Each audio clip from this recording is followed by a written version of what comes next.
Biden administration grapples with how to send aid to Afghanistan without supporting the Taliban. When President Joe Biden stood in front of the iconic green marble and gold foil backdrop to address the United Nations General Assembly in New York on September. And some Taliban leaders are designated global terrorists and subject to sanctions, like Afghanistan's new Interior Minister in charge of police and security, Sirajuddin Haqqani, who is on the FBI's most wanted list. President Joe Biden delivers remarks to the United Nations General Assembly in New York on September.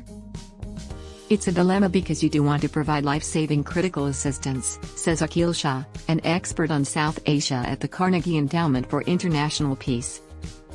The Biden administration is working to keep humanitarian assistance flowing to Afghanistan while denying major financial assets to the Taliban. The Trump administration allowed humanitarian aid to enter Venezuela even as it imposed sanctions on the country, and Congress has ensured that there were humanitarian exceptions to sanctions on Syria, the official says. But dangling the release of funds to convince the Taliban to act more responsibly is already creating political problems for Biden, and drawing skepticism from lawmakers of both parties. We know now that the Taliban had no intention of pursuing a political path, Menendez said in September. The country's Women's Affairs Ministry in Kabul, which had hosted a $100 million World Bank Economic Empowerment Program for women, was closed and replaced with a Ministry for the Propagation of Virtue and the Prevention of Vice, the same name of the office the Taliban government had used 2 decades ago to terrorize women who stepped outside narrow household roles.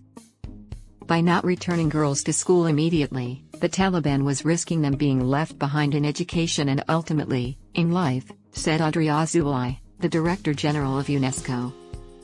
Hundreds of Afghans, guarded by Taliban militants, line up to withdraw money from banks that are slowly reopening after Taliban took control of the country, in Kabul on September.